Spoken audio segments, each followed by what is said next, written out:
I was 29 when my family decided I existed solely to serve their ambitions. It started subtly as these things always do. A request here, a favor there. Maya, can you handle the catering for this client dinner? Maya, we need someone to coordinate the photography for Dad's retirement party. Maya, you're so good at organizing, can you just take care of the venue booking? I worked as a freelance event coordinator, which apparently translated in my family's mind to free labor available 24/7 for family projects. They never paid me, never even offered. It was always framed as helping the family, or being a team player, or my personal favorite. This is what family does for each other. Except the help only flowed one direction. My brother Derek, the golden child, had spent the last 3 years developing what he called the next revolutionary tech platform, a blockchain-based supply chain management system. I didn't fully understand it, and honestly I don't think he did either. But he talked about it constantly with the unearned confidence of someone who'd never actually failed at anything because the family had always caught him. My parents had invested their retirement savings into his venture. My uncle Robert contributed a 6-figure sum. My sister Vanessa quit her stable marketing job to become Derek's chief brand officer. The whole family had gone all in on Derek's vision. And then 6 weeks ago, Derek announced they'd secured a massive funding round and were planning a launch event to officially unveil the platform to investors, potential clients, and media. We're talking 400 people, Derek said at Sunday dinner, his eyes gleaming. Venture capitalists from 3 different firms.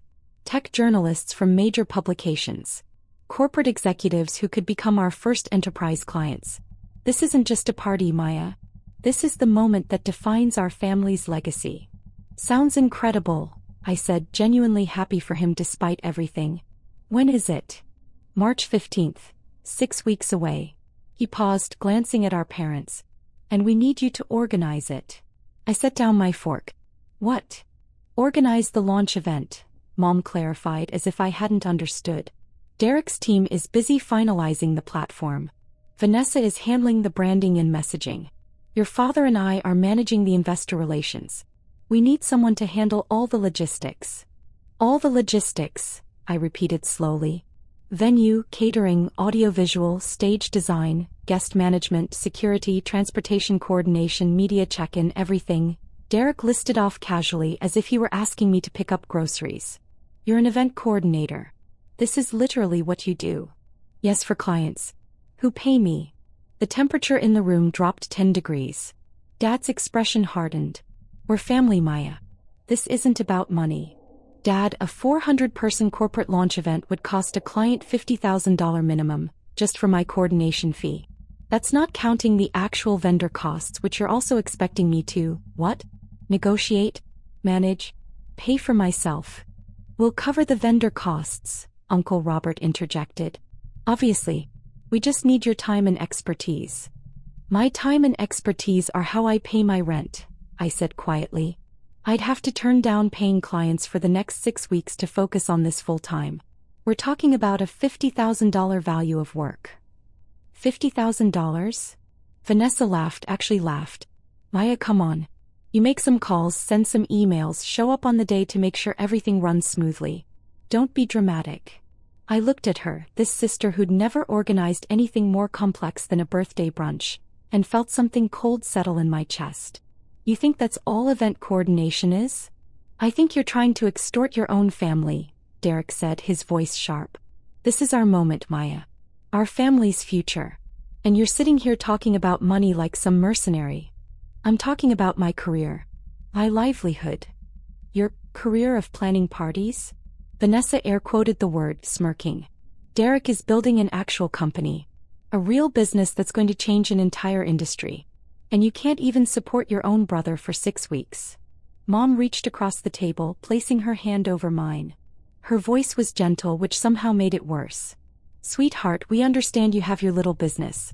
But this is bigger than that. This is family legacy. Derek's success will benefit all of us, including you. When his company goes public, we'll all be taken care of. But right now he needs us. He needs you. My little business pays my bills, Mom. Barely, Dad muttered. The word hung in the air like poison. What was that? I asked. Dad sighed, setting down his wine glass. Maya, let's be honest. You're 30 years old, still renting a studio apartment, driving a 10-year-old car, no retirement savings that we know of. Your event planning hasn't exactly made you successful. This is an opportunity to be part of something that actually matters. Something substantial. I'm profitable. I'm independent. I don't take money from anyone. No, you just hoard your time and energy like Scrooge hoarding gold, Vanessa said. God forbid you actually contribute to this family. I've contributed, I said, my voice dangerously quiet. I organized Mom's 60th birthday party. For free. I coordinated Dad's retirement celebration. For free. I planned your wedding, Vanessa. For free. I've given this family hundreds of hours of unpaid labor over the years. And we're grateful, Mom said quickly. But this is different. This is Derek's future. And my future doesn't matter? Don't be selfish, Uncle Robert said, his tone disappointed. We all make sacrifices for family. I looked around the table at their faces, expectant, entitled, completely certain of their right to my time, my skills, my life. Derek sat back in his chair with his arms crossed, waiting for me to fall in line like I always did. Vanessa was already scrolling on her phone, the matter clearly settled in her mind. Mom and Dad wore matching expressions of patient disappointment, like I was a child throwing a tantrum over bedtime. And in that moment I made a decision. Okay, I said simply. I'll do it. Derek's face lit up. Seriously? You'll organize the whole launch? Mom asked, hope flooding her voice. Every detail, I confirmed, my voice calm and steady. Venue, catering, AV, stage design, security, media coordination, guest management, transportation. Everything. I'll make sure your launch event is unforgettable. That's my girl. Dad beamed, raising his glass. See? This is what family does. We support each other. To Derek's launch, Uncle Robert toasted. And to Maya for stepping up. They all clinked glasses, celebrating my capitulation. I smiled and sipped my wine, already planning my escape. The next 6 weeks were a masterclass in theatrical compliance. I took Derek's requirements seriously on the surface. I scheduled meetings with venue managers, met with caterers, interviewed AV companies, consulted with stage designers. I created elaborate spreadsheets tracking every vendor, every timeline, every detail. I sent daily update emails to Derek and the family, comprehensive reports that made it look like I was working around the clock. And I was working around the clock. Just not on their launch. See, what my family never understood about event coordination is that the real work isn't making calls and sending emails. It's building relationships, establishing trust, creating contracts that protect everyone involved, coordinating dozens of moving parts into a synchronized dance that happens exactly when and how it's supposed to. It takes expertise. It takes experience. It takes time. And it takes actual commitment. I did meet with the Peninsula Hotel's event manager, a woman named Patricia whom I'd worked with on 3 previous high-end corporate events. We did discuss Derek's launch. I showed her the scope, the guest count, the requirements. This is easily a $200,000 event, Patricia said, scrolling through my notes. Venue rental, catering for 400, premium bar service, full AV production, stage construction, security, valet service, event insurance. Is your brother's company covering this? They're expecting me to coordinate everything, I said carefully. She looked up, confused. Coordinate or pay for? That's the question, isn't it? Patricia had been in the industry for 20 years. She understood immediately. Maya, you can't front $200,000 for a family favor. I'm not going to, I assured her. I just need you to understand that I'm showing you this, but there won't actually be a contract. I won't be putting down any deposits. I won't be signing anything. So you're documenting that I explored the options, I said. I'll send my brother a proposal with your venue. I'll CC you on the email. He'll see that I did the work, that I found the perfect location, that I provided all the details. What he does with that information is his responsibility. Patricia smiled slowly. You're good. I'm done being used. I repeated this pattern with every vendor. I met with elite catering company and got a detailed proposal for past hors d'oeuvres, a 3-course seated dinner, premium bar service, and a dessert display. Cost, $68,000. I sent it to Derek with my professional recommendation. I consulted with Prestige AV about their full production package: staging, lighting, sound system, projection mapping, LED screens, live streaming capability. Cost: $45,000. I forwarded the proposal to Derek, noting that they'd need a 50% deposit within 2 weeks to secure the date. I interviewed 3 security companies and sent Derek a comparison chart. I got quotes from 5 different florists. I researched transportation coordination for VIP guests. I created a minute-by-minute timeline for the event, a 47-page document that detailed every single element from vendor load-in at 6 a.m. to venue breakdown at midnight. I sent everything to Derek. Every proposal, every quote, every contract, every decision point that required his signature or his credit card. And Derek, busy finalizing the platform, ignored every single one. "Looks great, Maya," he'd text back. "You're killing it. Just handle whatever needs handling. Derek, the venue needs a $30,000 deposit by Friday or we lose the date. Can you just put it on your card? We'll reimburse you after the funding round closes." "The funding round you're announcing at this event?" "Exactly. You get it. Just handle it, sis. You're the best." He actually thought I was going to pay $200,000 out of my own pocket, money I didn't have, for his vanity launch event, on the vague promise of reimbursement at some undefined future date. I didn't argue. I just didn't pay anything. 2 weeks before the launch, Patricia from the Peninsula called me. "Maya, I haven't received the deposit. Are we still on for March 15th? Has Derek contacted you directly?" I asked. "No. I've sent 3 emails. All unanswered." "Then I guess we're not on," I said calmly. "Should I release the date?" "That's probably wise." She hesitated. "Maya, I have to ask. Are you actually coordinating this event?" "I'm coordinating exactly as much as I'm being paid to coordinate," I said. "Which is $0. So I'm coordinating 0 event." "But your brother thinks." "My brother thinks event planning is making some calls and sending some emails. My brother thinks my expertise has no value. My brother expects me to risk $200,000 of debt for his benefit while contributing nothing himself. So my brother is going to learn a very expensive lesson about the difference between planning an event and pretending to plan an event." Patricia was quiet for a moment. Then, "Good for you. Thanks. And Patricia? When he calls you in a panic the week of the event, asking why nothing is booked, your price is just doubled. Charge him the emergency rush fee for everything." She laughed. "I like the way you think." I had similar conversations with every vendor over the next 2 weeks. The caterer released our date. The AV company booked another event. The security firm scheduled a different client. The florist allocated their inventory elsewhere. One by one, every element of Derek's unforgettable launch event evaporated into nothing. And I kept sending him updates. Confirmed venue details with Peninsula. They're ready for us. They had no booking. Finalized catering menu with Elite. It's going to be incredible. No contract existed. AV production is locked in. The stage design is perfect. They'd never received a deposit. Derek barely read these emails. He was too busy rehearsing his keynote speech, preparing his demo, practicing his pitch for the investors. He was so focused on the content of the event that he never once verified that the event itself actually existed. Neither did anyone else in my family. Mom asked me once, 3 days before the launch, "Sweetheart, is everything on track?" "Everything is exactly as it should be," I told her. Which was true. Everything was exactly as it should be when you don't actually plan or pay for an event. "I'm so proud of you for stepping up," she said, hugging me. "Derek is going to be so grateful." "I'm sure he will be," I agreed. On March 10th, 5 days before the launch, I bought a plane ticket to Barcelona. One way. Departing March 14th at 11 p.m. I'd been planning this for longer than 6 weeks actually.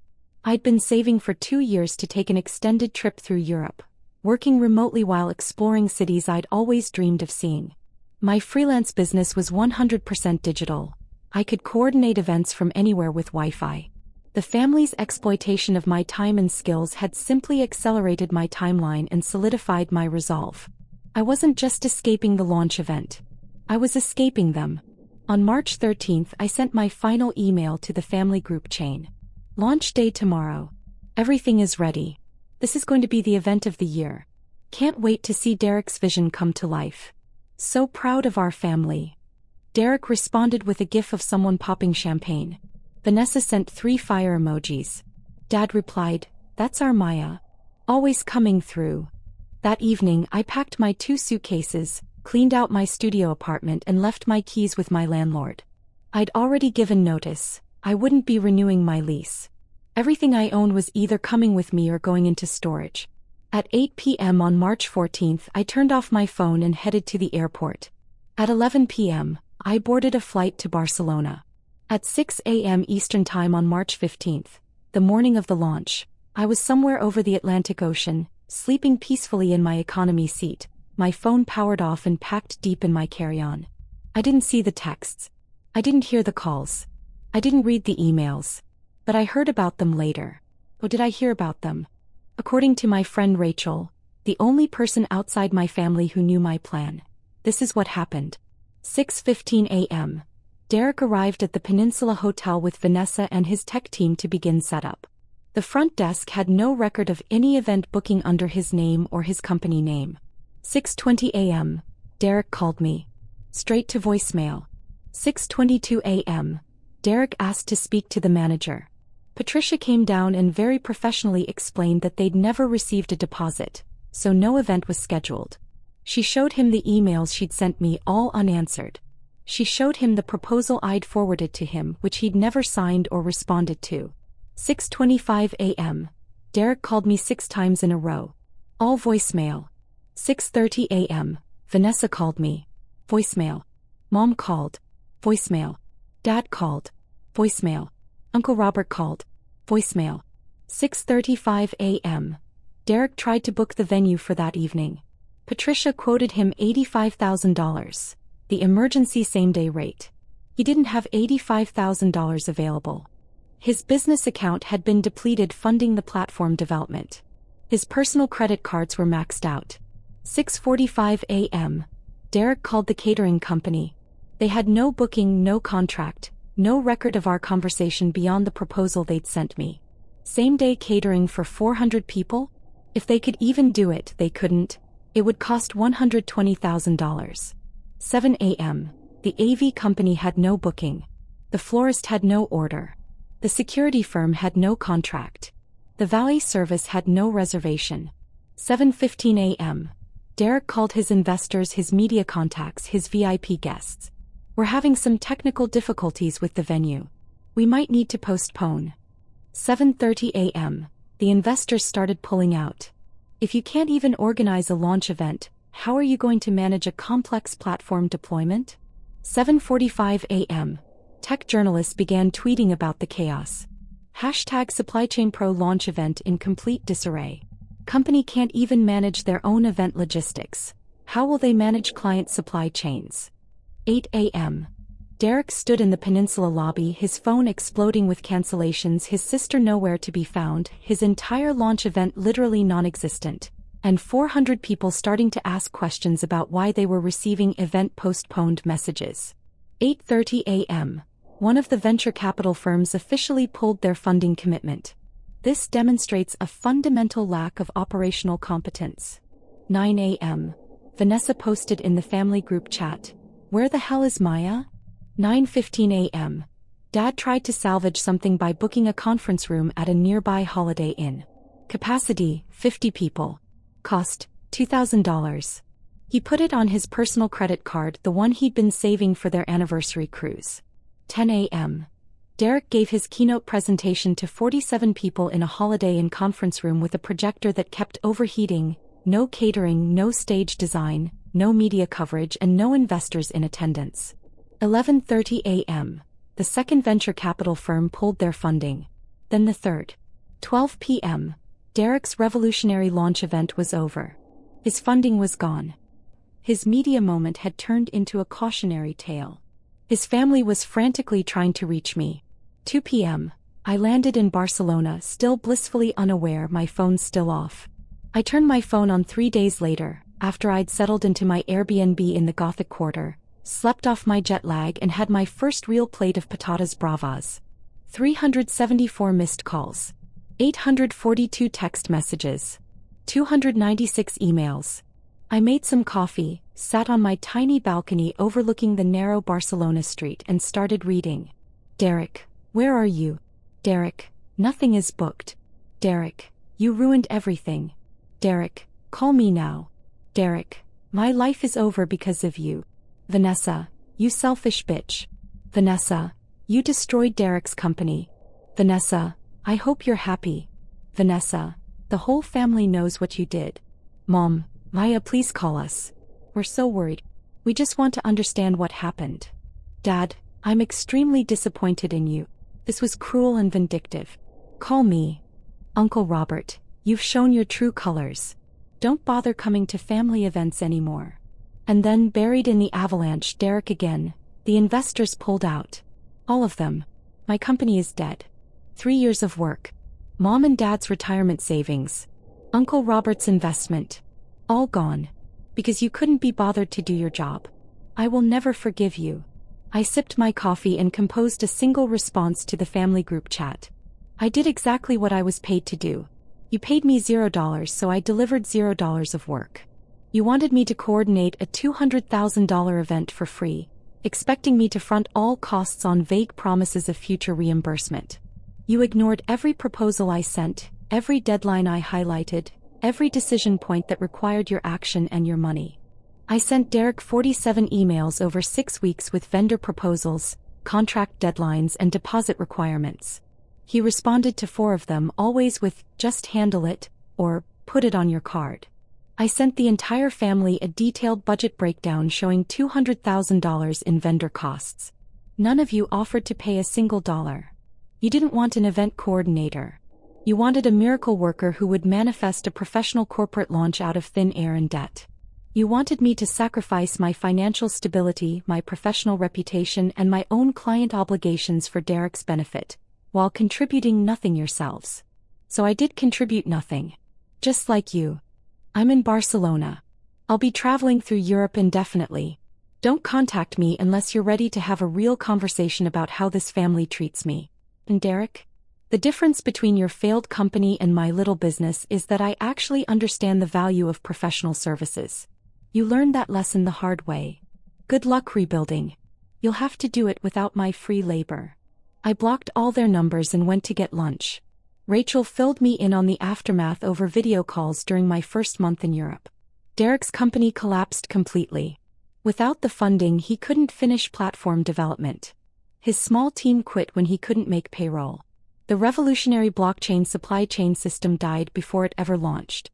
Derek had to move back in with our parents, who now blamed both of us. Him for the failed company, me for the failed launch, neither accepting responsibility for their own role in the disaster.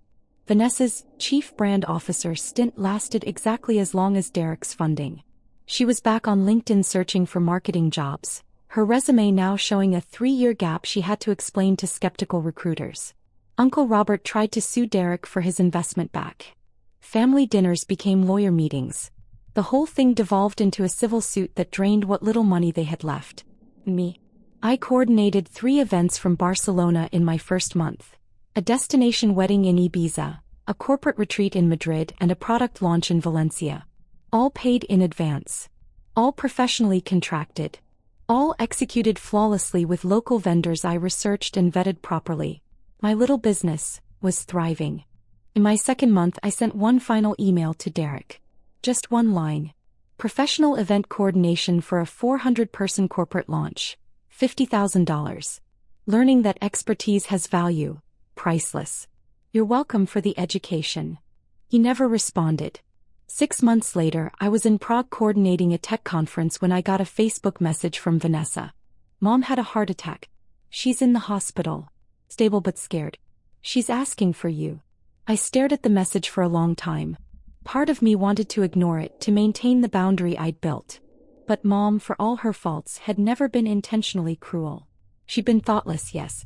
Entitled, absolutely. But not malicious. I booked a flight home. The hospital room was tense when I arrived.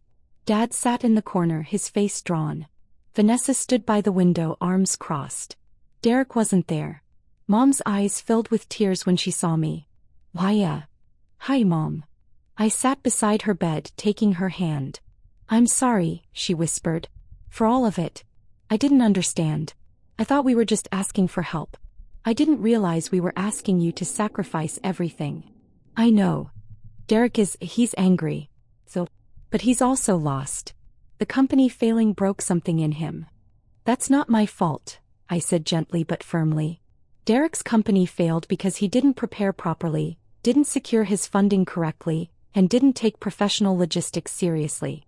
The launch disaster was a symptom, not the cause. But if I had just sacrificed $200,000 I don't have, destroyed my own credit and abandoned my paying clients for Derek's benefit? I shook my head. Mom, that wouldn't have saved his company. It would have just destroyed my life too. She was quiet for a moment. Then, you're right. I see that now. I'm sorry it took this for me to understand. I accept your apology, I said. But things are different now. I love you. I'll visit when I can. But I'm not your free labor anymore. I'm not the family's backstop. I have my own life and I'm finally living it. Mom squeezed my hand. Tell me about Barcelona. So I did. I told her about the Gothic Quarter, about coordinating events across 3 countries, about learning Spanish and making friends and discovering that I was actually good at building a life on my own terms. She listened. Really listened. And for the first time I saw something like respect in her eyes. Vanessa left without saying a word. Dad nodded once as I stood to leave, which was probably the closest to an apology I'd ever get from him. Derek never came to the hospital while I was there. I'm writing this from a cafe in Lisbon, 2 years after the launch that never happened. My business has tripled. I coordinate events across Europe now, working with clients who value expertise and pay accordingly. I have savings. I have retirement accounts. I have a life that doesn't revolve around family obligation. Derek eventually found a job at a mid-sized tech company. Not a founder, just an employee. I heard through Rachel that he's doing okay, but the shine is gone. He doesn't talk about revolutionary platforms anymore. Vanessa got married and invited me to the wedding. I declined. She hired a professional event coordinator and paid them appropriately. Mom recovered from her heart attack. We video chat once a month. Our relationship is better now, boundaried but real. Dad and I don't talk. That's fine. People ask me sometimes if I regret it. Letting Derek's launch collapse, watching his company fail, walking away from my family at their moment of crisis. I don't. Because it wasn't their moment of crisis. It was their moment of consequence. They wanted free labor disguised as family loyalty. They wanted professional expertise without professional respect. They wanted me to set myself on fire to keep them warm. And when I finally said no, not with words but with action, they learned what they'd been taking for granted all along. My time has value. My skills have value. My life has value. And I'm done pretending otherwise to make my family comfortable. The launch failed because Derek never planned for it to succeed. He planned for me to sacrifice myself ensuring his success, without ever having to acknowledge what that sacrifice cost me. So I let him fail. And then I flew to Barcelona and finally started succeeding on my own terms. That's not cruelty. That's not revenge. That's just boundaries. And sometimes, the kindest thing you can do for people who take you for granted is let them experience life without you. Let them discover what they had. Let them learn what they lost. Derek's empire crumbled before it began because it was built on the assumption that he could exploit my labor forever. I'm in Lisbon now, coordinating a 3-day international summit for a client who paid my $50,000 fee up front, who treats me with respect, who values my expertise. Derek is in Mom and Dad's basement applying for jobs and blaming me for his failures. The difference between us is simple. I understand that success requires actual work, actual investment, actual respect for the people who make things happen. Derek thought family obligation could substitute for all of that. He learned otherwise at 6:15 a.m. on March 15th, standing in a hotel lobby with no booking, no event, and no sister willing to save him anymore. And honestly, that's the greatest event I never coordinated.